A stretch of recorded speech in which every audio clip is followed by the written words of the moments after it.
Hello everyone, कैसे हैं आप सब। आई होप सब लोग एकदम बढ़िया होंगे। और आज है मकर संक्रांति। आप सभी को मकर संक्रांति की बहुत बहुत शुभकामनाएं। और आज मैं आपके लिए स्पेशल रेसिपी लेके आई हूँ तिल की बर्फ़ी, जो खाने में बहुत ही सॉफ्ट और हेल्दी होती है।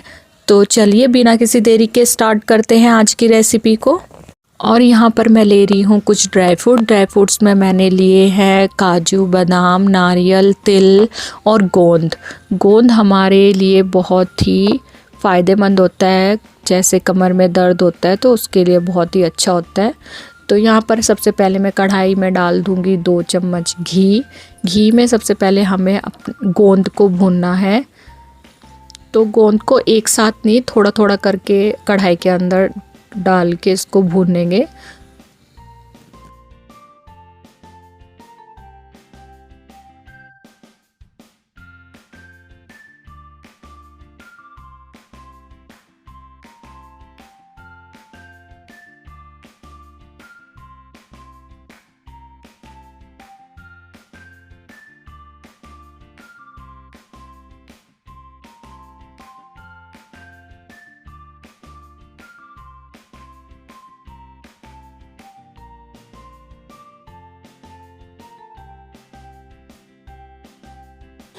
और गोंद हमारा भून चुका है तो मैं कढ़ाई में डालूंगी 1 चम्मच घी और 1 चम्मच में ही मैं जो है आटा भूनूंगी। ये गेहूं का आटा है, तो गेहूं का आटा कम ज़्यादा आप अपने हिसाब से ले सकते हो, 1 कटोरी 2 कटोरी। तो मैंने यहाँ पर जो है 2 कटोरी गेहूं का आटा घी के अंदर अच्छे से भून लूँगी।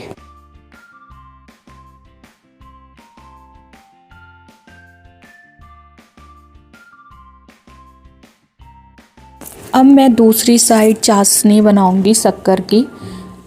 उसके लिए मैंने ली है यहाँ पर शक्कर में मैं थोड़ा सा ही पानी डालूंगी। मतलब जैसे 2 कटोरी शक्कर ली है तो उसमें आधी कटोरी से भी कम हमें पानी डालना है।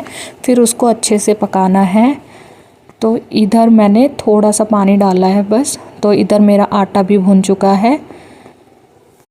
अगर आपके पास शक्कर नहीं है तो आप यहाँ पर चीनी भी ले सकते हो। जैसे आपको 2 कटोरी चीनी लेनी है तो आधी कटोरी वहाँ पर पानी डाल के उसकी चाशनी बनानी है 1 तार की। तो आप चीनी भी ले सकते हो अगर आपके पास गुड़ नहीं है। फ़िलहाल मैं यहाँ पर शक्कर से बना रही हूँ। आटा भी यहाँ पर भुन चुका है तो मैं जितने भी ड्राई फ्रूट्स हैं जो मैंने पीस कर रखे हैं वो सब इस कढ़ाई के अंदर ही मिक्स कर दूँगी मैं। गोंद को भी मैं कटोरी की हेल्प से इसको अब पीस लूँगी। चाहे तो आप हाथ से भी इनको फोड़ सकते हो, ये बहुत ही एकदम सॉफ्ट हो जाते हैं। और हाथ से भी ये ऐसे करने पे फूट जाएंगे। तो मैं इसको भी क्रम्बल करके उसके अंदर डाल दूँगी। गोंद को हमेशा कटोरी की हेल्प से ही पीसना है या हाथ से फोड़ सकते हो, क्योंकि अगर हम मिक्सी जार में डाल के उसको फोड़ेंगे तो हमारा जो गोंद है वो चिपक जाएगा और मिक्सी जार में से बिल्कुल भी नहीं निकलेगा, वो हार्ड हो जाएगा उसके अंदर। तो इसलिए हमें कटोरी की हेल्प से ही इसको पीसना है। तो मैंने थोड़े तिल भी इसके अंदर ऐड कर दिए हैं और कुछ तिल मैंने बचा लिए। तो चाशनी अभी हमारी नहीं हुई है जिस टाइप से हमें चाहिए, तो ये अभी कटोरी में डालते ही फैल रही है। तो मैं लास्ट में आपको बताऊंगी कि हमें चाशनी किस टाइप से चाहिए। अब मैंने यहाँ पर थाली को ग्रीस कर लिया है घी से, ताकि जो हम बर्फ़ी जमाए तो वो हमारी ईज़िली निकल जाए।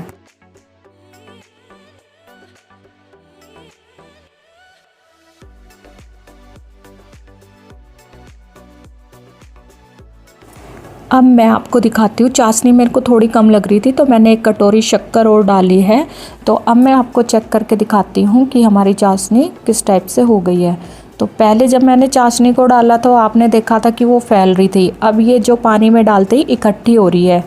तो हमें इसी टाइप की चाशनी चाहिए। तो ये देखो हमारी जो चाशनी है वो तैयार हो चुकी है। तो मैं गैस की फ्लेम को बंद कर दूँगी और फटाफट से इसको जो हमने कढ़ाई में अपने ड्राई फ्रूट्स का सब मटेरियल रखा है इसी के अंदर फटाफट से इसको मिक्स कर दूंगी। और इस प्रोसेस को हमें थोड़ा जल्दी करना पड़ेगा। तो हमें इसको जल्दी से अच्छे से मिक्स करके और थाली में ट्रांसफ़र करके इसको जमने के लिए रखना है। अब मैंने यहाँ पर सारा का सारा जो मिक्स करके कढ़ाई से और थाली में ट्रांसफ़र कर लिया है। अब अभी इसको हम जल्दी जल्दी से सेट करेंगे थाली के अंदर।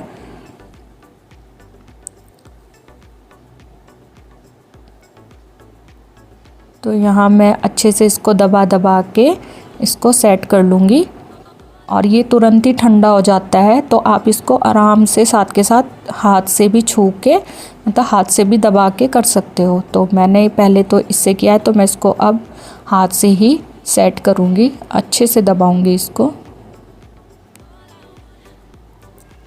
और फिर इसके ऊपर हम तिल डाल देंगे। तिल को डालने के बाद फिर हाथ से इसको दबाएंगे और ये हमारी जो बर्फ़ी है वो तैयार हो चुकी है। तो आप इसी स्टेज पे अब इसमें चाकू से जो है इसके कट के निशान लगा लेंगे, क्योंकि अगर ये ठंडी हो गई तो ये फिर कटेगी नहीं। तो अभी इसी स्टेज पे हम इसको चाकू से शेप देंगे। बर्फ़ी जिस भी आपको शेप में चाहिए तो आप इसके पीस जो है काट सकते हो। तो मैं यहाँ आपको दिखा रही हूँ कि मैंने ये सेट कर दी है।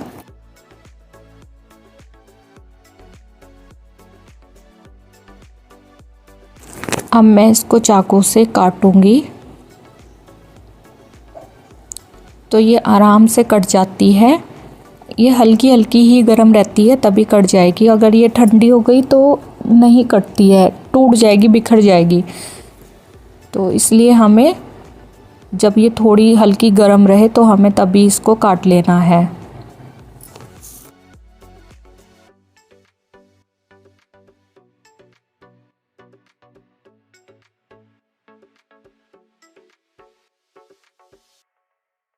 तो यहाँ पर जितनी भी बर्फ़ी है मैंने काट के निकाल ली है एक प्लेट में और मैं आपको दिखा रही हूँ।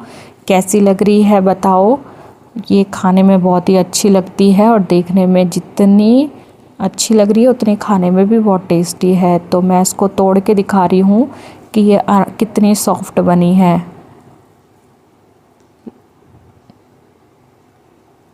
देख रहे हो आप, इसका टेक्सचर सब कुछ कितना अच्छा है। तो आई होप आज की वीडियो आपको पसंद आई होगी। अगर पसंद आई है तो इसको लाइक, कमेंट, शेयर करें। मिलते हैं नेक्स्ट रेसिपी में। Bye bye.